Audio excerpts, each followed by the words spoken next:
सभी प्रतिभागियों का आज के सत्र में मैं स्वागत करती हूँ। मैं अनिंदिता वैद्या, cooperative training group national dairy development board, आप सबका इस सत्र में स्वागत करती हूँ।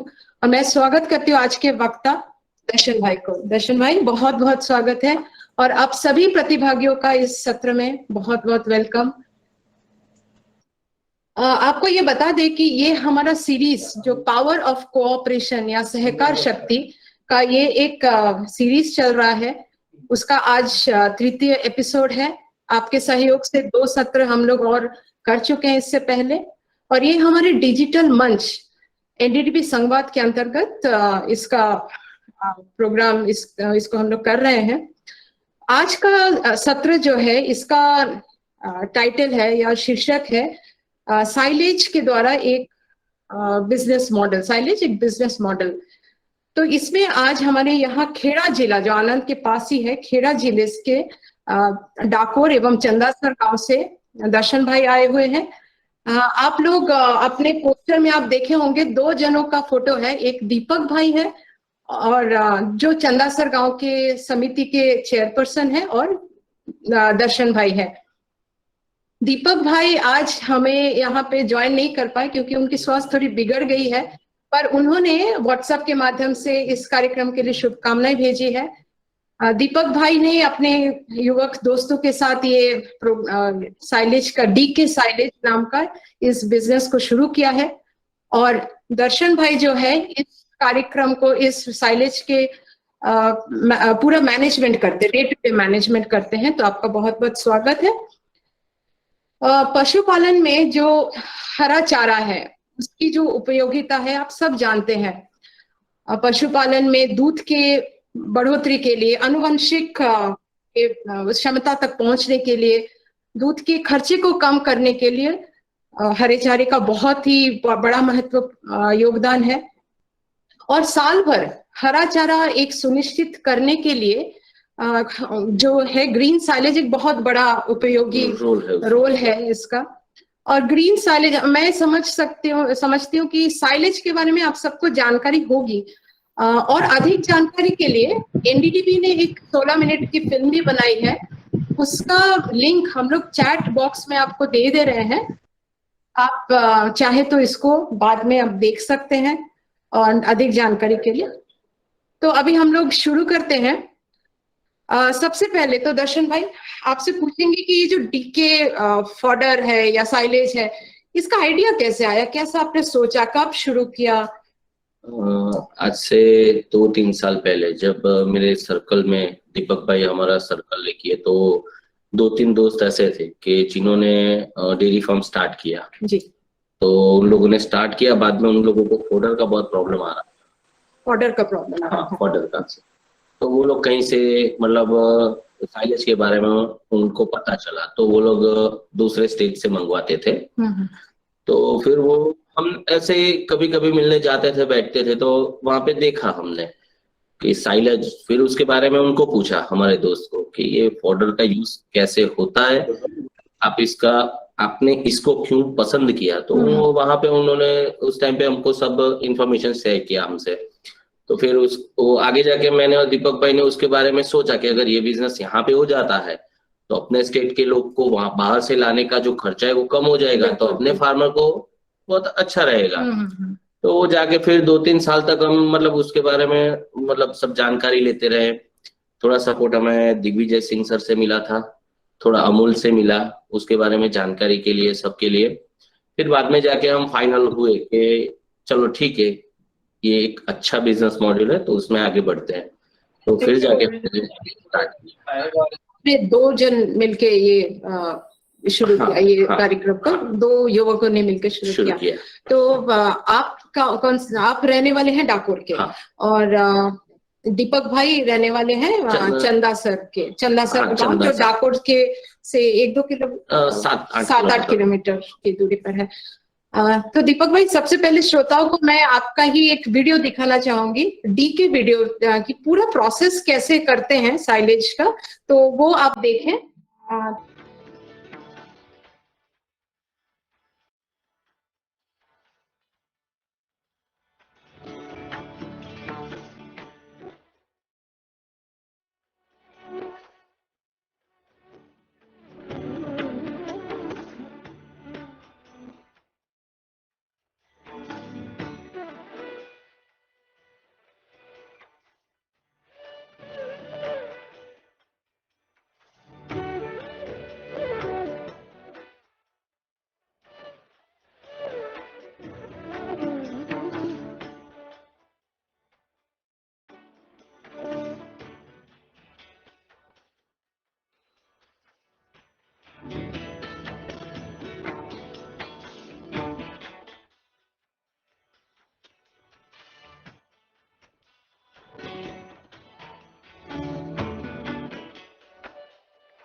तो वीडियो में हमने देखा किस तरह से मकई की कटाई हो रही है, प्रोसेसिंग हो रहा है।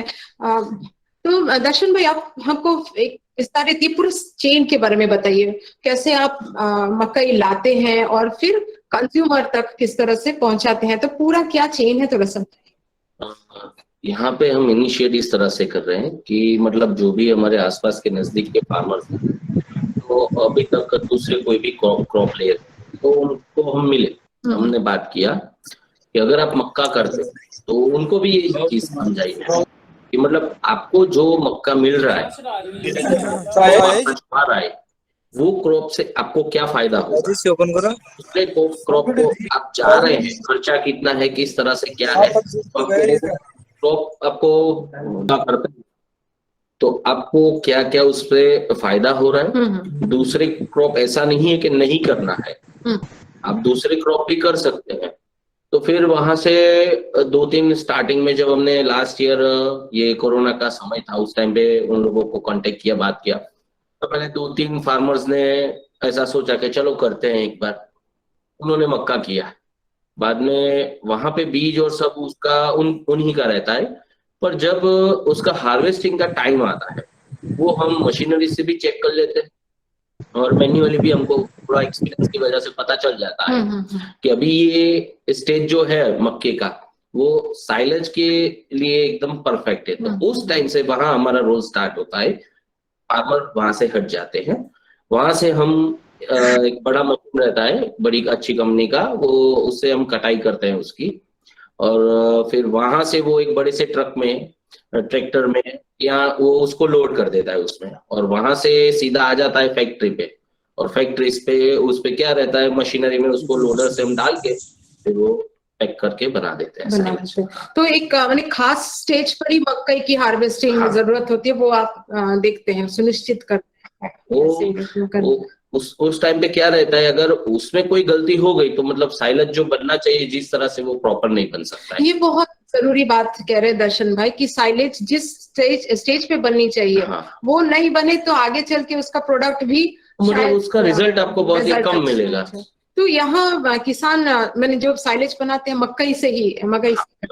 अच्छा, तो फिर प्रोसेसिंग के बाद आगे फिर क्या करते हैं? तो वो रेडी हो जाता है, बाद में फर्मेंटेशन के लिए उसके कुछ दिनों के लिए रख देना पड़ता है, और 30 डेज के आफ्टर उसको, उसके बाद हम मतलब जो भी जहाँ पे भी उसका जरूरियात है, वो लोग सबका कस्टमर्स का ऑर्डर्स वहां पहले से ही रहता है, तो फिर हम ट्रांसपोर्टेशन के थ्रू उनको वहां पे सप्लाई कर देते हैं, डोर टू डोर सप्लाई कर देते, घर तक पहुंचा देते हैं। उनका जहाँ पे भी फार्म है, डेयरी फार्म, वहां पे हमारा गाड़ी चला जाता है। मतलब एक तरफ तो किसान के डोर से या खेत से आप मकई लेते भी हैं, और जिनको जरूरत हो उनके डोर तक आप पहुंचा भी देते हैं। अच्छा, मशीन की बात हो रही थी, तो वीडियो में भी देखा कि काफी अच्छे मशीन आपने ये लिए, तो थोड़ा बताइए कौन कौन से मशीन आप इस्तेमाल करते हैं, कहाँ से लिया है आपने?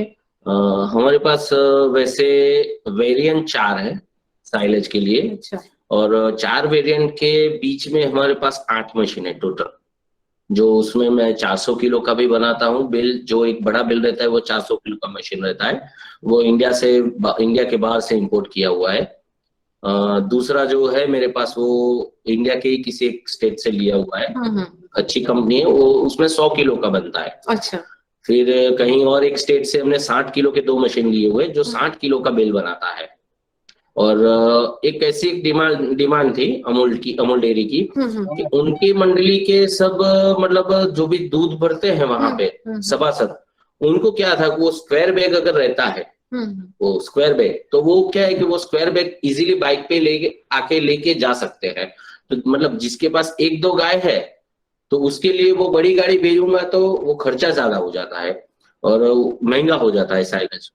तो वो लोग क्या करते हैं, आसपास से या कहीं से नजदीक में से आके एक छोटा सा बैग, तो मतलब उसका अपने गुजरात से ही 2 मशीन है मेरे पास उसके। अच्छा। कि जो 45 kg 50 kg तक का बैग बनता है, जिसका स्क्वायर बैग मैंने जो वीडियो में हमने देखा, एक जो आपके नहीं, वो सब राउंड है। अच्छा वो एक्चुअली में उस टाइम पे क्या था, वो मशीन में थोड़ा प्रॉब्लम आ गया था, तो वो मशीन उस टाइम पे ब्रेक डाउन थे, तो उसका हम वीडियो नहीं ले पाए हैं। तो स्क्वायर बैक ज्यादा यहाँ पे चलते, मीडियम और स्मॉल फार्मर्स के लिए वो ज्यादा वाली साइकिल पे लिए, मोटरसाइकिल पे लिए, और इवन आप अगर कुछ बॉडी वाले अच्छे कोई रहते हैं तो वो इजीली उसको लेके भी जा सकते हैं।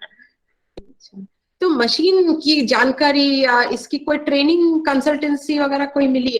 नहीं, मैंने टोटल इसका इंफॉर्मेशन इंटरनेट से पहले लिया, और इंटरनेट से लेके जो कंपनी मुझे वहां पे दिखी, जो कंपनी ओनर थे, उन लोगों से सबसे मैंने बात की, और जो पॉसिबल था मेरे लिए कि मैं जाके उनका मशीनरी देख सकता हूँ, मतलब फिजिकली वहां पे मैं रुक सकता हूँ, मुझे पूरा डेमो दिखा सकते हैं, तो ऐसी जगह पे मैं खुद गया और देखा मैंने दीपक भाई ने, और देखा मतलब बहुत सारी कंपनीज है, और हमको फिर सब में से हमने फिल्टर करके जो सिलेक्ट किया, तो वहां से सब इंफॉर्मेशन हमको मिला। और ये साइलेज बनाने का या साइलेज की क्या उपयोगिता है, ये सब के बारे में जानकारी आपको कैसे मिली? साइलेज की उपयोगिता, जो मेरा जो दोस्त था, जो हमारे सर्कल में, जिसने पहली बार वो साइलेज लाया था, तो उसने जब खिलाया, बाद में उसको जो रिजल्ट मिला, वो देख के हमने सोचा अच्छा कि अगर ये फॉडर की जगह ये चल रहा है, तो किसान अपनी खेत में कोई घास डाले, बेहतर है कि वो कोई अच्छा सा क्रॉप डाले, वहां से इनकम ले, और फॉडर का जो भी कमी है वो मैं यहाँ से पूरा कर सकता हूँ, तो मतलब किसान को दोनों तरफ से बेनिफिट ही है। अच्छा, तो इसमें आपका फिक्स्ड कॉस्ट यानी कि मशीनरी की कॉस्ट या जगह जमीन वगैरह कितना पड़ा आपको?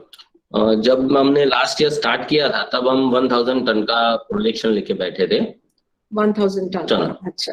तो उस टाइम पे हमारा अंदाजा था 70 to 80 लाख तक सब खत्म हो जाएगा, बट थोड़ा मतलब उसको हमने जब इसमें ज्यादा उतरे अंदर, तो थोड़ा और लगा कि ये मशीनरी भी ले लेनी चाहिए। जब इनिशिएट किया तब पता नहीं था, तो फिर वो कॉस्ट बढ़ के मतलब थोड़ा ज्यादा हो गया, बट 1 CR तक हमने सब वो फर्स्ट जब इनिशिएट किया तब हो गया था 1000 टन, तो वो मशीनरी परचेज की हुई थी, तो इसीलिए वो वन टाइम इन्वेस्टमेंट है इसमें। तो मतलब शुरू में 1000 टन से शुरू करके धीरे धीरे आप बढ़ा रहे हैं, जब आपको प्रॉफिट दिखा होगा तब आपने बढ़ाया। और रोजमर्रा के रेवेन्यू कॉस्ट क्या क्या आता है, मैंने चलाने का, इस बिजनेस को चलाने के खर्चे? जैसे इलेक्ट्रिसिटी पहले तो लग जाएगी, फिर डीजल, फिर वो मेंटेनेंस स्टाफ रहता है कोई भी मशीनरी के लिए, फिर फील्ड पे काम करने वाले जो रहते हैं स्टाफ, वो वर्कर्स, तो वो रहते हैं, बाद में टेक्नीशियंस भी रहते हैं, फिर मतलब ये इंटरनेट और ये सब का एक स्टाफ रखना पड़ता है, क्योंकि वो हम सर्वेलेंस में पूरा टाइम रखते हैं, अगर कोई मजदूर कोई गलती ना कर दे कि गलती से किसी साइलेज के अंदर प्लास्टिक ना चला जाए, अगर वो कैटल वो प्लास्टिक निकल जाता है तो भी दिक्कत है। मतलब सुपरविजन, हाँ, सुपरविजन के लिए रहते हैं, वहाँ पे भी रहता है वो टेक्निकल। फिर फ्लोर मैनेजर रहते हैं, 2-3 फ्लोर मैनेजर रहते हैं, फिर एक जो भी वर्कर्स होते हैं उनका कोई एक हेड होता है, वही भी रहते हैं, और हम तो रहते ही हैं वहाँ पे। आप ओवरऑल मैनेजमेंट करते हैं? अच्छा, तो ये जैसे दीपक भाई कह रहे हैं कि आसपास के जो किसान हैं उनके वहां से मकई लेके फिर आगे प्रोसेसिंग करते हैं, तो एक हम एक जन ऐसे एक सप्लायर से बात कर पाए थे, तो उनका एक छोटा सा वीडियो दिखाते हैं कि किस तरह से इस डीके साइलेज से जोड़ के वो मकई के द्वारा अपना इनकम बढ़ा रहे हैं। अशोक भाई छोटू भाई पटेल છે, હું ચંદાસરનો રહેવાસી છું। અમારી ત્યાં દૂધ મંડળી છે, એના સભાસદ છું, અને હું 10 લીટર દૂધ ભરું છું। મારું એની સિવાયનું મારી આ જમીન છે, એમાં હું ખેતી કરું છું, ને એ ખેતીની અંદર હું પહેલે તમાકુ સોયાબીન ઘઉં ને બધું કરતો હતો, પણ એની અંદર અમને એટલું બધું નફો મળતો નહોતો, ને ત્યાર પછી અમારી ચંદાસર મંડીમાં દીપકભાઈ ચેરમેન છે, તો એમને અમને બતાવ્યું કે તમે મકાઈને એ બધું કરો તો એમાં તમને નફો સારો રહેશે અને સારું વળતર મળતું રહેશે। એટલે અમે 50 વીઘામાં પછી મકાઈ વાવી, અને એ મકાઈથી અમને ઉત્પાદન સારું મળ્યું, ને એની અંદર કોઈ મજૂરી કરવાની આવતી નથી, કારણ કે મશીનથી બધું કાપીને એ લોકો લઈ જતા હતા, ને એ મશીનના કાપ્યાનો અમારે કોઈ ખર્ચો એમને આપવો પડતો નહોતો। તો અમને અનુકૂળ વધારે આવ્યું, ને જ્યારે પહેલે અમે પકવતા હતા તમાકુની, એની અંદર તો અમને 10-15 હજાર રૂપિયા મળતા હતા, ને અત્યારે અમને આની અંદર અમારું વીઘું 28,000 પડે છે, તો અમને અમો નફો વધારે રહે છે. એટલા માટે અમે આ સાયલેજ નું જે દીપકભાઈ કર્યું છે એમની કંપનીમાં ને એમને કહ્યું એ પ્રમાણે કર્યું, તો અમને વધુ સારું થયું અને અમને આનંદ આવ્યો. અને આ વધારે બધા સંપીને બધા ભેગા થઈને કરે તો એમાં વળતર વધારે મળે એવું. तो भाई ने अच्छी बात कही दर्शन भाई, वो कह रहे हैं कि मिल के करें हम लोग तो सबकी भलाई होती है, सबको इनकम होता है. अच्छा, ये पहले बाजरा तंबाकू वगैरह कर रहे थे, वो सब कर रहे और थे। वो भी अभी कर ही रहे हैं, लेकिन उनका कहना था कि मकई करके हमको एक एश्योर मार्केट भी मिल गया है और हम कर रहे हैं. और आपने देखा होगा वीडियो के अंत में उन्होंने बोला कि सब मिलकर करे तो सबकी उन्नति होती है. तो दर्शन भाई, आप तो डे टू डे मैनेजमेंट पूरा देखते हैं. कोऑपरेटिव में भी ऐसे ही हम लोग बात करते हैं कि एक जो माने ओनर होते हैं वो पूरा आगे का सोचते हैं, और एक जन जो सीईओ जैसे होते हैं डे टू डे मैनेज करते हैं. तो आपके ये जो रोजमर्रा के मैनेजमेंट में आपका क्या काम होता है मेनली उसमें क्या रहता है कि कोई भी कस्टमर मेरे साथ पहली चीज. दूसरी चीज, मेरे प्लांट पे कोई गलती ऐसी ना कर दे कि तब जाके मुझे उसका हर्जाना बहुत लॉन्ग टाइम पे देखने को मिले.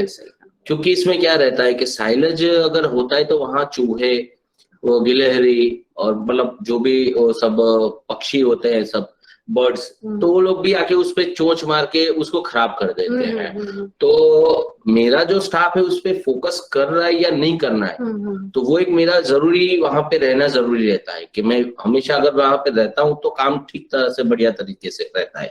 अगर नहीं होता हूँ तो फिर वो अपने हिसाब से चलते हैं, अपने दिमाग से चलते हैं, पर कहीं ना कहीं पे कोई गलती कर देते हैं. बिकॉज ऑफ क्या रहता है इसमें कि मैं हूं तो मेरा कंपनी है खुद का, तो मेरा डेडिकेशन उसमें ज्यादा रहता है, फोकस ज्यादा रहता है. तो ये इसके लिए मैं चाहे कस्टमर हो, चाहे साइलेज हो, चाहे मेरा किसान हो, तो हर जगह पे किसी को भी कोई मतलब क्लैशिश ना हो, कोई उनको प्रॉब्लम ना हो, तो वो सबका मैनेजमेंट करके रखता हूँ मैं कि तब तक एक सक्सेसफुल बिजनेस मेरा रन हो सके. तो मतलब एक तो आप एक कड़ी है, माने जो आपके पार्टनर्स है उनके बीच में, और किसान भाई बहन जिनके वहां से आप मकई लेते हैं उनके बीच में, फिर आपके जो पूरे स्टाफ है उनके साथ, एंड कंज्यूमर के साथ, तो सारा चीज आपको माने एक कड़ी की तरह आपको बांध के रखना पड़ता है. तो ये इसकी जब बात हुई जैसे कभी डैमेज हो जाए वो कंज्यूमर तक नहीं जाना चाहिए, तो हमें बताइए कि जो क्वालिटी मैनेजमेंट कैसे करते हैं. माने एक तो अच्छी मकई हो उसका से लेकर प्रोसेसिंग बढ़िया से बढ़िया हो, और कंज्यूमर के हाथ में जो साइलेज जाए वो बेहतरीन से बेहतरीन हो, तो इसको आप कैसे सुनिश्चित करते हैं? इसमें क्या रहता है कि हमने जो जगह पे फैक्ट्री डाला है हमारा, उस जगह पे अपना ऐसा बोल सकते हैं कि गुजरात की जो भी अच्छी मक्का होती उसमें से ये एक जगह है. वाह, ये तो बधाई हो आपको सभी श्रोताओं की तरफ से. तो उसपे जो भुट्टा लगता है ना, वो भुट्टा भी उसका साइज ऐसा रहता है कि मतलब कहीं पे और अपने को ये भुट्टा देखने को नहीं मिल रहा है. तो भुट्टा जितना बड़ा है तो ग्रेन कंटेंट ज्यादा रहता है. अगर ग्रेन कंटेंट ज्यादा है तो डेयरी फार्मर का फीड कम होता है, तो वो एक खर्चा बचता है, और उसके ही सामने साइलेज से मतलब सस्ता मिल रहा है उसको. तो वो एक रहता है कि मतलब वो भुट्टे के आधार से हम साइलेज को कैसा बनेगा वो पहले हम डिसाइड करते हैं. अच्छा, तो वो एक क्वालिटी पैरामीटर हो गया. उसका जो दाना रहता है वो 2/3 हो जाता है जब उसमें येलोनेस और व्हाइटनेस उसका, तब जाके हम भुट्टे को, देखिए मशीनरी हमेशा परफेक्ट ही होती है, पर हम दो तरफ से बैकअप लेके चलते हैं कि अगर मेरा मन मान रहा है, मैंने भुट्टा निकाला देखा, तो ही वो साइलेज के लिए उसकी हार्वेस्टिंग, अदरवाइज वो वहां पे नहीं होगी. तो दोनों बने, एक खुद भी देखते हैं और एक मशीनरी से भी हम ड्राई मैटर उसका चेक कर लेते हैं. Dry matter check. हाँ. और जो कंज्यूमर को बेचना होता है वो कैसे आप पे करते हैं कि अच्छा क्वालिटी का? अभी इसमें क्या रहता है मैडम, मेन रोल रहता है स्ट्रेच फिल्म का, उसपे जो रैपिंग होता है. हाँ. अगर उसमें आपके साथ आपको बोला गया कि इतना यूवी प्रोटेक्शन है इसमें, और उस तरह से नहीं आता है, तो मतलब वो उसका ऊपर का जो रैपर है उसका रैपिंग किया हुआ है तो वो फट जाता है, तो वो साइलेज फिर मतलब बिना का है. तो एक ये ध्यान रखते हैं हम. दूसरी चीज कि जब भी उसको हम डिस्पैच करते हैं तो ये टोटल मशीनरी से ऑपरेट होता है, क्योंकि आज 100 किलो या 400 किलो कोई एक बंदा तो उठा के रख नहीं सकता है. तो ये भी ध्यान रखते हैं कि वह कहीं पे फट ना जाए। तो ये भी एक मेरा वहां पे रोल रहता है कि टोटली उसको ध्यान रख के हम कंज्यूमर तक पहुंचा दें। अच्छा, तो ये तो दूर दूर तक ट्रक में भी जाते होंगे, है ना? तो उसमें भी फिर आपका कोई ये रहता है कि जो ट्रक में लेके जा रहे जो ट्रकर्स हैं वो भी इतने जतन से लेके जाए और डिलीवर करे, उनके साथ भी कोई एग्रीमेंट रहता है? उनके वो ट्रांसपोर्ट वालों के साथ यही रहता है कि मतलब हमको कोई जल्दी नहीं है कि तो या फिर ऐसा नहीं है कि आप शांति से भी जाओ लेट कंज्यूमर तक पहुंचो। तो उनके साथ यही कंडीशन रहता है कि टाइम से जाओ, टाइम से आओ। और मेरा जो भी मैंने उसमें लोड किया है साइलेज, वो बिल्स मेरी जैसी यहाँ से भेजी है वही वैसी होनी चाहिए। मतलब आप कहीं पे वैसे उसमें कोई लापरवाही कर दी या कोई बेल नीचे गिर गई, आपने फिर से फटी हुई ऊपर चढ़ा दी, तो ये सब वो उनका फिर गारंटी रहता है उसका। उनकी गारंटी रहती है, ट्रांसपोर्टर की गारंटी। ट्रांसपोर्टर की। अच्छा, तो ये आपके वीडियो में देखा कि कई बहुत सारे बेल्स से रखे हुए हैं। तो आप कैसे सुनिश्चित करते कि सप्लाई, मतलब जो डिमांड आ रहा है और प्रोडक्शन हो रहा है उसके बीच में कोई गैप नहीं हो, सप्लाई और डिमांड और सप्लाई में, ये कैसे? एक्चुअली में हमने जब लास्ट ईयर 1000 टन का प्रोडक्शन लिया तो उस टाइम पे तो अमूल से हमको अच्छा सा सपोर्ट मिला था। तो मंडली के सब लोग थे, तो वहां के उन लोगों के डॉक्टर्स ने सब बताया था मतलब साइलेज का क्या इम्पोर्टेंस है। तो धीरे धीरे मंडली वाले सभासद सब हमसे जुड़ने लगे थे। तो उस टाइम पे हमने सोचा कि अगर ये अभी इनिशिएट किया है और इतना सारा उसका मतलब वो हो रहा है कंजम्पशन उसका, तो शायद हम इससे 2 गुना प्रोडक्शन कर देते हैं और इससे 4 गुनी एफर्ट लगाते हैं मार्केटिंग में, सबको ये पहुंचाने में बात कि साइलेज क्या है, इसके फायदे क्या है। तो ऐसा समझ के हमने फिर इस साल उससे लास्ट ईयर से 5 से 6 गुना प्रोडक्शन ज्यादा किया। और सक्सेसफुल ये रहा कि आज मेरे पास स्टॉक मतलब लिमिट में लिमिटेड हो गया है। मतलब ये नेक्स्ट मेरा सीजन आ रहा है नवंबर से, तो वहां तक का ही मेरे पास स्टॉक है। तो वो जो हमने जैसा सोचा था वैसा निकला है। और फिर भी हम ऐसा समझ रहे हैं कि अभी हम गुजरात के 10% डेयरी फार्मर्स तक ही पहुंचे हैं। और अभी 90% लोगों में से 70% लोगों को तो साइलेज पता भी नहीं है। और बाकी की जगह पे क्या होता है, क्वालिटी चेक नहीं हो रही है। मतलब इसमें साइलेज में कटिंग भी मैटर करता है। साइलेज अच्छा साइलेज उसका ऐसा नहीं होता है मतलब आपने काटा उसको और पैक करके रख दिया। उसमें बहुत सारे लेवल होते हैं उसका, उसमें प्रोटीन क्या है, प्रोटीन लेवल क्या है, ग्रेन कंटेंट कैसा है, उसका कटिंग कैसा है, उसका साइज जो कटिंग हो रहा है। तो ये सब उसको उसमें बहुत ध्यान, एक मतलब एक छोटा 2 महीने का जैसा बच्चा होता है जिसको बहुत संभालना पड़ता है, ऐसा साइलेज रहता है। बिल्कुल। तो ये जो दर्शन भाई कह रहे थे, तो एक तो मकई जो खेती कर रहे हैं वो किसान और जो पशुपालक है जिनको साइलेज चाहिए, तो इसके लिए एक पूरी कड़ी आपने बनाई है। तो हम एक कंज्यूमर के वीडियो देखेंगे कि जो यहाँ पे डीके साइलेज से ये साइलेज लेके अपने पशुपालन में इस्तेमाल करते हैं। હું ડાકોરથી આવું છું। ડાકોરમાં મારો તબેલો છે, 25 ગાય છે, 10 ભેંસ છે। એમાં હું અત્યારે સાયલેજ લેવા આવ્યો હતો ચંદાસર ખાતે। ત્યાં મને ડાકોરના બીજા 2-3 તબેલાથી કોન્ટેક્ટ મળ્યો હતો કે આ જગ્યાએ સારું સાયલેજ મળે છે, સાયલેજથી ગાયનો અને ભેંસોનો સારો એવો વિકાસ થાય છે। તેથી અત્યારે હું અહીં સાયલેજ લેવા આવ્યો હતો। હું છેલ્લા 1 વર્ષથી અહીંથી સાયલેજ લઈ જાઉં છું। સાયલેજ ખવડાવવાથી મારા દાનના ખર્ચમાં પણ ઘણો એવો સારો ઘટાડો જોવા મળે છે। હું દર 10 દિવસ અહીં સાયલેજ લેવા આવું છું। મારે એક પશુને 20 કિલો આખા દિવસનું હું નાખું છું અને મને ડાકોરમાં બેઠા 6.5 રૂપિયા મળે છે। તેથી આ મને પોસાય છે, લીલા કરતાં વધારે સારું રહેશે। छोटा सा वीडियो था, पर आप देखा कि बाइक, ये जैसे आप कह रहे थे कि बाइक में साइलेज लेके, ये पास के ही गांव के हैं डाकोर के? डाकोर से मेरा प्लांट से वो 7-8 किलोमीटर रहता है। और लेकिन आप आगे और डिस्ट्रिक्ट के बाहर भी आप भेज रहे हैं? अभी धीरे धीरे डेवलप हो रहा है। तो मतलब पूरे स्टेट में जहां जहां जिनको पता चल रहा है तो वो लोग सौराष्ट्र से मांग रहे, कच्छ से भी डिमांड है, बनासकांठा से डिमांड है, वो साउथ गुजरात से डिमांड है। जैसे जैसे सब साइलेज के बारे में जान रहे हैं तो वो लोग, आज मैंने ये देखा है, महसूस किया है कि मतलब वो लोग, वो प्रायोरिटी लेवल उनका साइलेज पे बहुत ज्यादा है। तो क्यों, हाँ साइलेज ठीक है, पर साइलेज बनाने में भी मतलब क्या रहता है कि आपको एक बहुत ध्यान रखना पड़ता है। अच्छा साइलेज ही साइलेज है। अच्छा, साइलेज ही साइलेज है, कितनी अच्छी बात कही है आप।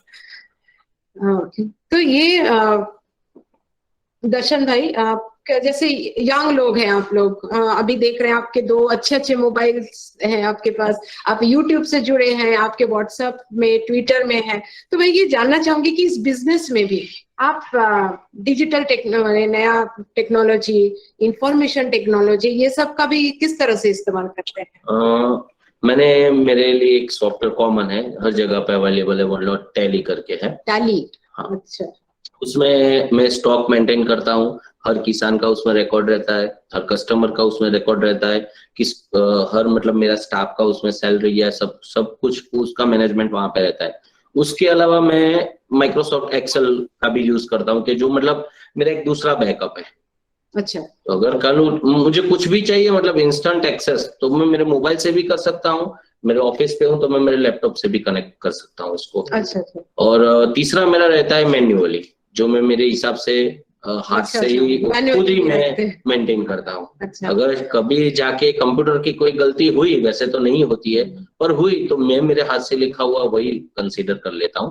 तो मतलब एक ही रिकॉर्ड मेरे पास 3 अलग अलग तरीके से है, इंफॉर्मेशन टेक्नोलॉजी से भी है, मेरी खुद से भी है, और दूसरे बहुत सारे सोशल प्लेटफॉर्म्स है।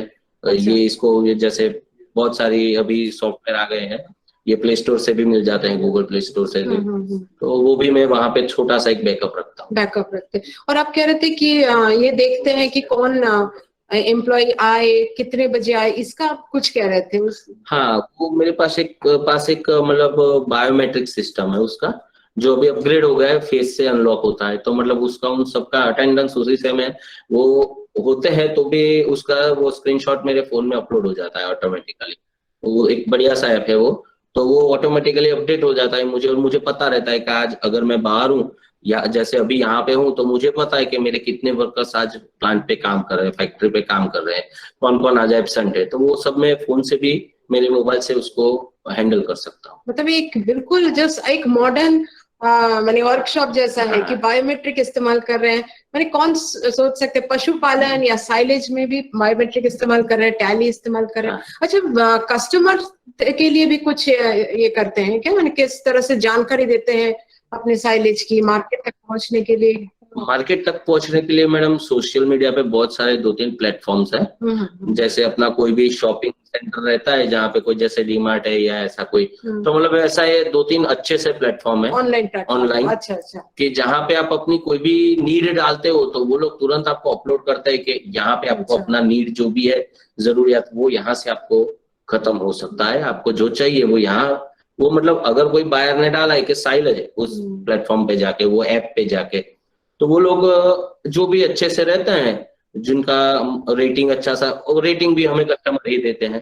मेरा साइलेज अगर कोई सोशल प्लेटफॉर्म से मुझे कनेक्ट करके गया है, मैंने उसको माल भेजा मेरा साइलेज का, तो वो रेटिंग देता है कि भाई अच्छा है, तो जो उस हिसाब से, तो उसी हिसाब से वो ऐप जो रहता है वो हमको प्रमोट करता है। तो क्या बात है दर्शन भाई, आप दीपक भाई सब जो एक पारंपरिक पशुपालन और एक मॉडर्न से मॉडर्न टेक्नोलॉजी, सोशल मीडिया या डिजिटल टेक्नोलॉजी, दोनों को मिला के आप चल रहे हैं, ये तो बहुत अच्छी बात है। और आप एक गांव के, इससे आप दीपक भाई एक प्रतिष्ठित व्यक्ति वहां पे है, जिन्होंने और लोगों के लिए सोचा और यंग लोगों को इससे जुड़े।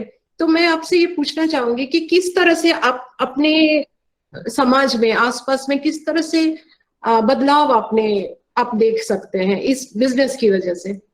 देखिए मैडम, पहले तो लास्ट ईयर जब कोरोना का चल रहा था, तो उस टाइम पे ऐसा मतलब कई लोग ऐसे भी है हमारे वहाँ, कि जो उन लोगों के पास अगर सुबह खा लेते हैं तो शाम को खाने का भी एक इश्यू रहता है। और वैसे वो पोजीशन से कोरोना बहुत ही मतलब खराब उनका पोजीशन आया था, और उसी टाइम पे कुछ अच्छे हमने काम किए होंगे, तो ये हमारा सक्सेसफुल स्टार्ट हो गया। तो वैसे लोग हमने 70 से 80 लोगों को रोजगारी दी थी उस टाइम पे। मतलब वो लोग ऐसा बोल रहे थे कि भाई इस टाइम पे कुछ नहीं मिल रहा है, तो आपने तो बहुत दे दिया हमें। तो एक लोकल वहां के जो भी मजदूर रहते हैं, वर्कर्स रहते हैं, जिनके पास कुछ ऑप्शन नहीं था कमा के खाने के लिए, वो काम कर सकते थे पर काम नहीं था उनके पास, तो हमको भी अंदर से मतलब ऐसा हो रहा है कि हमने भी किसी की हेल्प कर दी, तो उस तरह से एम्प्लॉयमेंट वहां पे वो जनरेट किया हमने कि जो हमको भी मतलब हम भी बढ़ रहे हैं, वो भी बढ़ेंगे। तो इस तरह तो से इससे अच्छी और क्या हो सकती है कि युवक को अगर घर के पास या घर के आसपास ही एक रोजगार मिले। शहर में तो बहुत सुनिश्चित ये एम्प्लॉयमेंट तो ऐसे नहीं है कि बिल्कुल गए शहर में और मिलेगा ही। ये तो बहुत अच्छी बात है। तो ये सबके ओर से आपको बहुत बहुत बधाई, इतने अच्छे काम और ऊपर से अपने समाज के लिए इतने अच्छे काम के लिए। तो अभी हमारे साथ एनडीडीबी के भी जो फॉडर ग्रुप से अलका और अभय जुड़े हैं। तो आपसे सवाल है कि ये एक मॉडल हमने प्रस्तुत किया दर्शन भाई और दीपक भाई का, डीके साइलेज, तो क्या ये मुमकिन है कि आगे बाकी यंगस्टर्स भी इस तरह से करे? और क्या गवर्नमेंट की तरफ से भी कोई ये है ऐसे फाइनेंशियल हेल्प वगैरह जो मिल सकता है इस काम के लिए? सबसे पहले तो मैं दर्शन भाई को धन्यवाद करना चाहूंगा, जिन्होंने अपना बहुत अच्छे से यहाँ पे सभी को बताया साइलेज जो वो कर रहे हैं, कि कैसे उन्होंने साइलेज बनाने में एंटर किया और फिर आज जो है वो काफी सारी हमने उनकी वीडियो देखी जिसमें उन्होंने बताया कि वो इतना प्रोडक्शन कर रहे हैं और मार्केटिंग भी कर रहे हैं। तो इसे देख के ही हम समझ सकते हैं कि एक्चुअली साइलेज की बहुत डिमांड है। जैसे कि हम देखते हैं हमारे ज्यादातर किसान जो हैं वो छोटे किसान हैं, जो डेयरी फार्मर्स जो हैं, और जिनके पास अगर हम जमीन की बात करें तो बहुत कम जमीन है, 1 बीघा या 2 बीघा जमीन रहती है। और उसी गांव में कुछ बड़े या 2-3 गांव को हम देख लें, क्लस्टर में देख लें, तो कुछ बड़े किसान भी होते हैं जिनके पास 10 बीघा 15 बीघा जमीन होती है। ठीक है, तो पहले हम देखते थे कि ट्रेडिशनल खेती करके वो धान गेहूं या इस टाइप की कुछ, जैसे हमने बीच में वीडियो देखा कुछ तंबाकू की खेती करके उसको जो फसल होता था उसको फिर बेच के मार्केट में, तो बेचने के बाद उनको थोड़ा बहुत कमाई हो पाता था। लेकिन अभी जब से ये साइलेज का कार्यक्रम शुरू हुआ है, जब से साइलेज के बारे में लोगों ने जाना है, तब से हम देखते हैं कि एक जो हमारे खेती बाड़ी वाले किसान हैं उनको भी एक अच्छा स्कोप मिला है। वो अपने खेत में मक्का की खेती करके एक अच्छा पैसा कमा सकते हैं। अगर कोई साइलेज का बिजनेस करना चाहे तो वो 10-15 एकड़ जमीन गांव में सेलेक्ट कर सकता है किसानों से, और उनको बाय बैक अरेंजमेंट पे उनके वहां मक्का की खेती करवा सकता है। तो उससे क्या है, जो किसान खेती करते हैं उनको एक एश्योर्ड मार्केट मिल जाता है कि हाँ, मुझे ये विश्वास हो गया कि वो जो एंटरप्रेन्योर है वो मेरा मक्का खरीद लेगा। तो इसमें जो खेती करने वाला किसान है उसका फायदा भी है और जो साइलेज बना रहा है उसका भी एडवांटेज है। तो इस तरह से कोई भी गांव में जो किसान है या कोई प्रगतिशील किसान है वो साइलेज का बिजनेस स्टार्ट करके और अच्छा एक अपना कारोबार स्टार्ट कर सकता है। इसके अलावा इसमें जैसे इन्वेस्टमेंट की हम बात करें तो बहुत सारे मॉडल है। कुछ छोटे मॉडल भी हैं जैसे जिसमें हम 20-25 लाख से शुरू कर सकते हैं, कुछ जैसे 50 लाख तक के मॉडल हैं जिसमें हम, और कुछ जो है थोड़े बड़े मॉडल्स हैं। तो इसमें हम इन्वेस्टमेंट की अगर बात करते हैं तो नेशनल लाइफ स्टॉक मिशन जो है उसमें जो है अभी नेशनल लाइफ स्टॉक मिशन में जो है अभी 2021-22 से कुछ अनुदान देने के लिए उन्होंने कहा है। और उसमें अगर आप कुछ मशीनरी वगैरह या उसमें कुछ आप साइलेज बनाने के लिए शेड वगैरह मशीनरी वगैरह अगर परचेज करते हो तो आपको 50% उसमें अनुदान दिया जाता है। कुल 50 लाख तक आपको दिया जाएगा। इसके अलावा जो आपके आसपास के पशुपालन के विभाग हैं उनमें आप जानकारी के लिए कांटेक्ट कर सकते हो कि कोई स्कीम अगर स्टेट गवर्नमेंट प्रोवाइड कर रही है तो उसकी जानकारी आप वहां से ले सकते हैं। थैंक यू अभय। अच्छा, अभी हम लोग 17 क्वेश्चन आंसर के लिए ओपन करते हैं। हम लोग सवाल जवाब, उसपे कुछ जवाब दर्शन भाई भी देंगे और कुछ अभय एंड अलका को भी रिक्वेस्ट करूंगी। तो अभय एंड अलका, एक सवाल आया है हमको मैसेज में कि साइलेज बनाने के लिए क्या कोई खास तरह के मेज की जरूरत होती है, मकई का कोई खास वैरायटी की जरूरत होती है? तो अभय या अलका प्लीज। चारे की वैरायटी भी इसके लिए बहुत सारी उपलब्ध है, और साथ में अगर किसान चाहे तो जो हाइब्रिड का मक्का मिलता है दोनों से ही इसके लिए साइलेज बनाना अच्छा रहता है। अगर किसान चाहते हैं जो भी उनको इजीली अवेलेबल हो जाए उसी का वो उपयोग अपने यहाँ पे कर सकते हैं आसानी से। तो क्या कोई प्रोडक्शन पर हेक्टेयर कॉस्ट ये हम लोग अंदाजे से बता सकते हैं? तो दर्शन भाई कुछ कहना चाहते हैं प्रोडक्शन कॉस्ट के बारे में? 2-3 अच्छी कंपनीज है जिसका बीज आप मतलब लाके वो मक्का कर सकते हैं और पर एकड़ आपको 8 से 10 हजार तक का कॉस्ट लगता है, क्योंकि इसमें कुछ है नहीं। आपने एक बार उसका प्लांटेशन कर दिया, उसके बाद पानी और दवाई, ये 2 चीज के अलावा कोई आपका एक्स्ट्रा कॉस्ट नहीं है इसमें।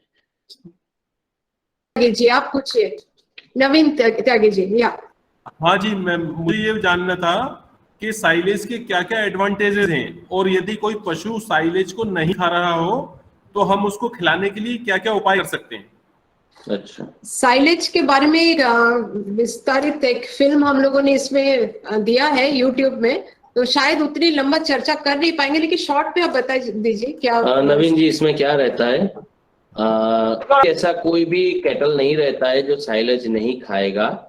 जी उसका रीजन ऐसा कोई पर्टिकुलर नहीं कि वो क्यों नहीं खा रहा है, पर उसमें क्या रहता है, आज मैं यहाँ से जाके यूएस पे चला जाऊंगा तो मुझे वहां पे बाजरे की रोटी हर रोज तो मिलेगी नहीं, मुझे पिज्जा बर्गर ही खाना है ना, तो 2-3 दिन तक भूखा रहूंगा, चौथे दिन से मुझे वही खाना है। अच्छा अच्छा। तो अब कभी कभी क्या रहता है, हम अंदर से डिसाइड नहीं कर पाते हैं। तो डबल माइंड होने की कोई जरूरत नहीं, आप उसको अपने फीड से मिक्स करके जाने दो, या दूसरा कुछ भी ले रहे हो उस पर मिक्स करके जाने दो, वो इजीली 2-3-4 दिन में एक्सेप्ट कर लेगा। नहीं करेगा वैसा नहीं है, अगर 2-3 दिन तक अगर भूखा भी रहता है अपना कैटल तो भी चलेगा। ज्यादा से ज्यादा आपका एक कैटल के पीछे नुकसान 1-2 हजार होगा, पर उसके बाद उसका फायदा जो आपको मिलने वाला है वो उससे कई गुना ज्यादा रहेगा। जी अमरीश जी आप कोई सवाल? खिलाने के क्या क्या फायदे हैं, थोड़ा सा ये और 2-4 पॉइंट में बता दीजिए। इससे खिलाने से आपका कैटल जो है वो हेल्दी रहेगा जी। साइलेज डायरेक्टली रूमेन के लिए बहुत अच्छा रहता है, और जब भी आपकी प्रेग्नेंट कैटल है जो भी, उसके लिए भी बहुत अच्छा है साइलेज, क्योंकि उस टाइम पे वो ज्यादा खा नहीं पाता है। जी जी। तो वो ऐसा कम खाने से अच्छे न्यूट्रिशंस उसको यहाँ से मिल सकते हैं। तो आपका बछड़ा भी मतलब जो भी आ रहा है वो भी आपका प्रोडक्शन अच्छा रहेगा, और इससे मिल्क भी बढ़ता है। अच्छा ठीक है सर, थैंक यू। हेलो, मैं झारखंड से जयप्रकाश। जयप्रकाश जी, हाँ बोलिए जयप्रकाश जी। हाँ, मेरा एक सवाल था कि हम लोगों ने केवल पशुओं के हित में फायदे के लिए साइलेज का वर्णन सुना, लेकिन इसमें जो मक्के के उत्पादक हैं उनको बीज सुखा करके उसका बीज निकालने की तुलना में ये कितना फायदेमंद है, किस ढंग से फायदेमंद है, इसका मूल्य का निर्धारण कैसे करते हैं? ये सवाल मैं रिक्वेस्ट करूंगी अलका या अभय, आप इसका काइंडली जवाब दें। जैसे अगर एकड़ में हम मक्का की खेती करते हैं जी, तो हम एवरेज 15 मैट्रिक टन उनको बायोमास वहां से मिलेगा। अच्छा, तो फार्मर, आप सुन पा रहे हैं? हाँ हेलो जी, हाँ सुन रहा। अगर एकड़ में किसान अगर मक्का लगाता है तो अगर उसको साइलेज के लिए वो मक्का लगाएगा तो उसको एवरेज 15 टन उसको 1 एकड़ से उसको चारा मिलता है। अगर फार्मर से, जैसे दर्शन भाई ने डिटेल में बताया था कि वो बाई बैक करते हैं, खरीदते हैं, तो 1-2 रुपए किलो जो भी रेट लेते हैं, 2 रुपए किलो भी अगर हम लगाते हैं तो उसको मकई से जो 1 एकड़ में चारे से फायदा होता है वो दाने से उसको डेफिनेटली ज्यादा मिलता है। और दूसरा, अगर हम इसका एडवांटेज दूसरा पैसे के अलावा देखना चाहें तो उसको मकई के चारे लगाने से उसका खेत जल्दी खाली हो जाता है। और वो जो ग्रेन वाला है उसको मार्केट में ले जाना, ड्यूरेशन काफी लंबा हो जाता है, तो उसको कम टाइम में उससे ज्यादा बेनिफिट मिल जाता है। जी मैम, हम बेनिफिट है, टाइम कम और बेनिफिट ज्यादा अश्योर्ड, क्योंकि ग्रेन जब तक होता है बारिश गिरने का डर रहता है, कुछ नेचुरल जो रेनफॉल वगैरह कुछ और भी रहते हैं ग्रेन में, तो वो उससे भी काफी हद तक किसान बच जाता है। और उसको अश्योर्ड अगर बाईबैक हो तो उसको मार्केट में सेल करने के लिए भी स्ट्रगल वगैरह कुछ नहीं करना पड़ता है। तो इस वे में उसको, अगर वो खेती मक्के के चारे के लिए करता है तो डेफिनेटली उसको फायदा होता है, फायदेमंद होगा। और किसी का कोई सवाल हमारे साइलेज के बारे में या दर्शन भाई के इस बिजनेस के बारे में किसी का कोई सवाल है? नमस्कार दर्शन भाई। नमस्कार। हेलो। हाँ, नमस्कार प्रतीक भाई। सर, मैं प्रतीक नागपुर भाई। से बोल रहा हूँ। हाँ जी। बोलिए। सर मेरा प्रश्न ये है कि सिर्फ साइलेज सिर्फ मक्के का होता है क्या? बाकी जैसे नेपियर हो गया, बाजरा हो गया, उसका भी होता है क्या? ये होता पहला है। क्वेश्चन है मेरा। ना दूसरा क्वेश्चन ये है सर, क्या ये अपना जो मक्के का अगर बनाते हैं अपन साइलेज, तो कौन से टाइम में बनाना पड़ेगा? यानी जब जो उसको ये नहीं आते क्या, भुट्टे आते, उस टाइम में बनाना है या पहले ही बनाना है? हल्का, हाँ। ये जो अन्न चारा फसल होती है हमारी, जिनको सीरियल्स हम हिंदी इंग्लिश में बोलते हैं, तो वो सारी फसलों का हम बना सकते हैं, जिसमें नेपियर भी होता है, जिसको हम बाजरा होता है वो भी होता है, उसमें जई भी हम ले सकते हैं। तो बहुत सारी सर्दी और गर्मी में होने वाली फसलें, जो अन्न चारा फसल जिनको बोलते हैं, उनको हम किसी को भी ले सकते हैं, जिसमें नेपियर भी जो वर्ष भर होती है उसको भी हम ले सकते हैं। लेकिन जैसे मक्के का दर्शन भाई ने बताया कि मक्के में उन्होंने पूरा अपना प्रोसेस बताया, उसमें भी उन्होंने बताया कि वो दाना उसमें जरूर लेते हैं। तो दाना लेने का एक साइंटिफिक रीजन भी होता है, दूसरा वो उसको पोषण से भी भरपूर ज्यादा बनाता है, उसके दो फायदे हैं। लेकिन जैसे अगर हम नेपियर के केस में जाते हैं कि उसमें दाना भुट्टा जैसा कुछ होता ही नहीं है, उसमें दाना नहीं बनता है, तो ऐसे केस में उसमें हम कुछ आगे एडिटिव्स भी डाल सकते हैं, उसमें गुड़ का जो शीरा होता है वो भी डाल सकते हैं उसकी क्वालिटी को करने के लिए। पर जैसे आइडियली बताया जाता है कि उसमें सुक्रोज कंटेंट होता है, फ्रुक्टोज होता है, ग्लूकोजेंस होते हैं, वो मेज में बहुत अच्छे होते हैं, और इसीलिए मेज को आइडियल क्रॉप हम बताते हैं। बाकी बनाने के लिए हम दूसरे सीरियल फोडर्स का भी बना सकते हैं। तो इसमें बेसिकली 7% तो अबव जो भी सॉल्युबल शुगर्स होता है, उसको ऊपर जिसमें जिस भी फसल में होता है उसको हम किसी को भी ले सकते हैं। मेज में थोड़ा हायर साइड में होता है, इसलिए हमें एडवांटेज होता है, तो इसलिए किसी भी फसल का बना। स्टोरेज का जब तक, जैसा कि साइलेज को पूरा बनने के लिए मिनिमम 45 डेज चाहिए होता है। जब हम उसको डालते हैं उसमें अलग अलग फेजेस होती हैं, पहले एरोबिक, फिर उसमें ऑक्सीजन खत्म होता है, एनएरोबिक, तो 45 डेज उसको मिनिमम बनने में लगेगा। अगर जब तक उसका अच्छे से पैकिंग है, उसमें कहीं से भी एयर एंट्री वगैरह जैसा कुछ नहीं है, जैसे दर्शन भाई ने भी किया था कि फील्ड कंडीशंस में चूहे ने काट दिया, गिलहरी ने काट दिया, ऐसा कंडीशन कुछ नहीं है, बिल्कुल हमने सेफ रखा है। तो वो साल भर तक आप बिना ऐसे कुछ के खराब नहीं होता, जब तक आप उसको ओपन नहीं करते। अगर एक बार आप उसको खिलाना शुरू कर देते हैं, जैसे आपने बेल को खोला या साइलेज पिट को खोल दिया, तो उसमें क्या हवा लग जाती है, तो फिर खराब होने का डर रहता है। जब तक वो अच्छे से पैक है तब तक खराब नहीं होगा। अगर एक बार खिलाने के लिए उसको हमने खोल लिया है, तो फिर हमें उसको कंटिन्यू फीडिंग करना जरूरी रहता है। तो इसमें यही ध्यान रखना है, हवा से जितना बचा के रखेंगे, डैमेज से बचा के रखेंगे, वो सेफ रहता है, खराब नहीं होता है, साल भर तक आराम से खिला सकते हैं 45 दिन के बाद में। Thank you. तो प्रतीक जी, आपके सवाल का आशा करते हैं जवाब मिल गया। मैं दर्शन भाई से एक बार फिर सवाल जानना चाहूंगा। जयप्रकाश बोल रहा हूँ। हेलो जयप्रकाश जी। हाँ बोलिए। ये हमारे यहाँ उतना सक्षम डेयरियां, बड़ी डेयरी नहीं है। हमें 100 केजी और 45 केजी के साइज का प्लांट लगाने के लिए कितने एरिया की जरूरत होगी? मतलब प्लांट खड़ा करने के लिए जमीन की जरूरत कितनी की होगी? आपका ये 100 किलो और 45 केजी में आपको मिनिमम 3 से 4 एकड़ की जमीन चाहिए होगी, क्योंकि हाँ, क्योंकि आपको वो बना के देखिए, मशीनरी तो मतलब छोटे से हिस्से में भी स्टार्ट कर सकते हो, पर आपका जो साइलेज बना है उसका आपको स्टोरेज करना है अच्छी तरह से। अच्छा। तो मतलब वो स्टोरेज के लिए जगह ज्यादा चाहिए, क्योंकि बनने के बाद भी इसमें क्या रहता है कि इसकी खूबी रहती है, इसको मतलब वो आप अरेंज भी उसी तरह से इसके रूल से करना है। मतलब ऐसा नहीं कि हमने उसका मतलब माउंटेन ही खड़ा कर दिया। तो ये एक उसका बहुत ही ध्यान रखने का पॉइंट है, स्टोरेज के लिए। हाँ, स्टोरेज। दर्शन भाई, एक चीज पूछना चाहूंगा मैं आपसे। हाँ जी। ये जो चूहे का बात किया, गिलहरी का बात किया आपने, हाँ, उसमें क्या प्रोटेक्शन मेजर आप लोग लेते हैं ताकि बेल खराब ना हो? हाँ, अभी इस साल से हमने एक स्टेप लिया है, जो हमने एक्सपेरिमेंट किया था वो सक्सेसफुल हम गए हैं। तो वो जो तंबाकू रहता है ना, टोबैको, उसको निकाल लेने के बाद उसमें से जो मतलब उसका पाउडर जैसा गिरता है ना, ओके, वो पाउडर का हम नीचे एक अच्छा सा मतलब 3-4 इंच का एक लेयर बनाने वाले हैं, जहां पे भी हम ये स्टोरेज करने वाले हैं। तो मतलब पूरा नीचे से वो तंबाकू से ही रहेगा, उसके जो उसका पाउडर उसका जो बाय प्रोडक्ट रहता है, हाँ हाँ, तो वो उसके ऊपर ही हम उसका साइलेज को फिर अरेंज करेंगे, सब बेल्स को। तो वहां पे हमको ये कोई दिक्कत नहीं आएगी, रिपेलेंट जैसा। हाँ। तो इससे पहले कितना परसेंट डैमेज ऑब्जर्व किया है आप लोगों ने?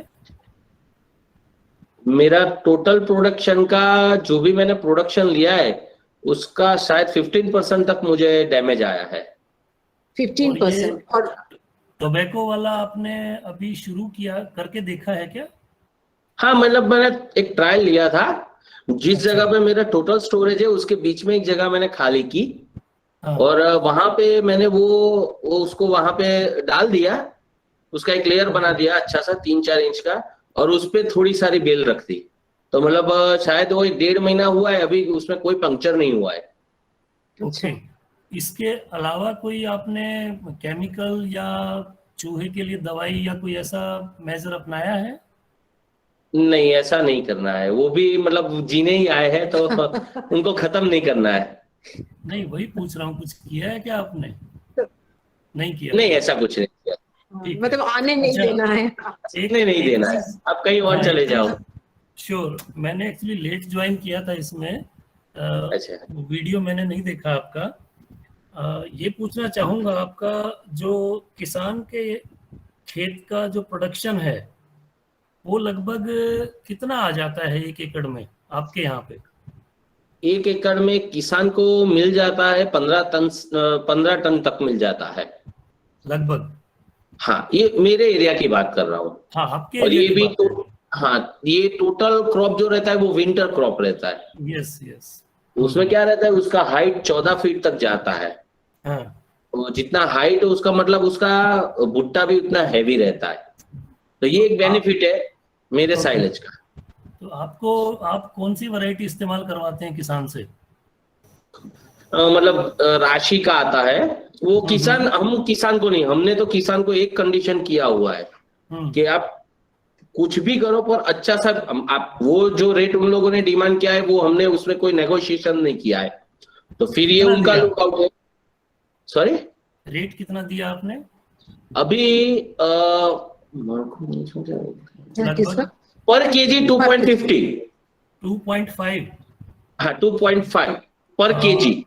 ओके। चेफिंग वो सब मेरा मशीनरी का, मशीनरी इनका है। मशीनरी से आप हार्वेस्टिंग वगैरह वो सब आप करते हैं?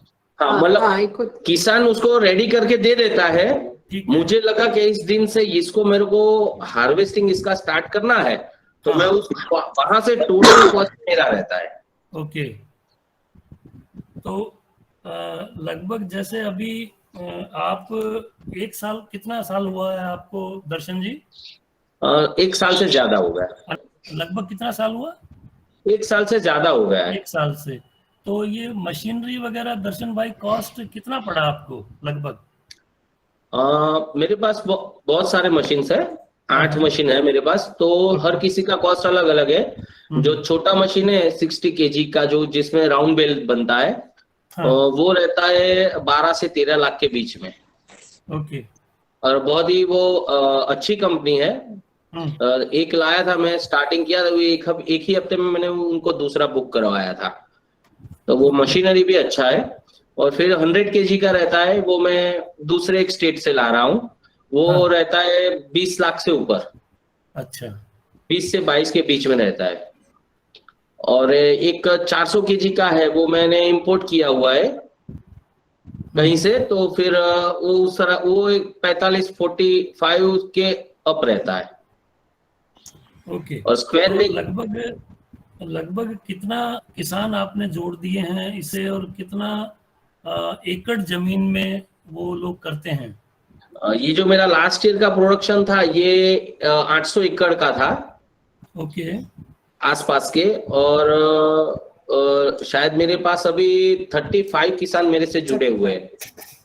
35 मतलब फिर बड़े किसान हैं इसका मतलब? हाँ, इसमें बड़े भी है और वैसे भी है कि जिनके मतलब छोटे छोटे जो है वो किसी के पास अगर 1-2 बीघा है तो वो वैसे भी 15-20 है। वैसे भी हैं। तो उनका भी मक्का ले लेता हूँ, तो उनको भी एक बेनिफिट रहता है। बिल्कुल। दर्शन जी, मैंने इसलिए पूछना चाहा आपसे, ये प्रोटेक्शन वाला इश्यू क्यों पूछा मैंने, क्योंकि जनरली जब बैग में या बेल में बनाते हैं तो एक मेजर इश्यू आता है स्टोरेज के टाइम पे। हाँ। तो किसान जब भी इन दोनों चीजों में, या तो बैग में स्टोर करे या बेल में करे, तो हाँ। उसको ये चाहे वो कंज्यूम करने के लिए या फिर बनाने के लिए, दोनों ही करीबन 25-30% के आसपास वेस्टेज हो रहा है जनरली। और आपका भी कहना ठीक है कि हमें दवाई वगैरह कोई इस्तेमाल नहीं करना चाहिए, वो ठीक है, वो भी जीव जंतु हैं। एक थोड़ा सा मैं सबसे पहले तो मैं आपका धन्यवाद कर दूं कि आपने काफ़ी अच्छी पहल शुरू की है और किसान काफ़ी जुड़ रहे हैं, और देश में जैसे पंजाब में ये काफ़ी प्रचलन है, आंध्र प्रदेश में है, तो धीरे धीरे करके गुजरात में और बाकी जगह भी आ रहा है ये। एंड हम सब मिलके इसमें प्रयासरत हैं। दूसरा, एक लड़का कोई प्रतीक अभी बात कर रहा था आपसे, तो वो नागपुर का है शायद। और नागपुर में 2-3 जगह हमने ये साइलेज पिट में बनवाया है। उसको यदि कोई इंटरेस्टेड है, जरूरत है इवन बैग में या पिट में बनवाने का, सो वो कांटेक्ट कर सकता है। हाँ। ये अपना अनिता जी, उसको नंबर बता दीजिएगा, है ना, फोन नंबर दे दीजिएगा, तो वो आ सकता है। और जो लेने वाले किसान हैं दर्शन भाई, वो टोटल नंबर लगभग कितना होगा आपका जो जुड़ा हुआ है आपसे, यूज करता है साइलेज? अभी मेरे पास छोटे बड़े मिला के 230 से ज्यादा है। ये आपका जिला आनंद ही है ना? मेरा जिला खेड़ा है। खेड़ा। तो ये आपके मतलब सिर्फ यहीं से हैं, या अच्छा आपने बनास का भी जिक्र किया था, बनास से भी है? पूरे गुजरात में अभी तो जा रहा है साइलेज। अच्छा। और कितना अभी तक टोटल, मतलब जो आपका सेल है, यदि 1 साल में देखो तो लगभग कितना हो चुका है? 6500 टन के अबाव है। अरे वाह, वेरी गुड। तो आप तो मतलब एक काफी बड़ा बिजनेस की तरफ बढ़ रहे हैं, क्योंकि 800 एकड़ काफी लंबा चौड़ा स्थान होता है। बहुत बढ़िया, और मेरी तरफ से बहुत बहुत धन्यवाद। अनंता जी, थैंक यू आपको। Thank you sir, Rajesh sir, thank you, क्योंकि आपने भी बहुत सारी क्वेश्चंस लेकर क्लैरिटी ला दी, बहुत सारे सवाल जो शायद के जवाब मिल गए।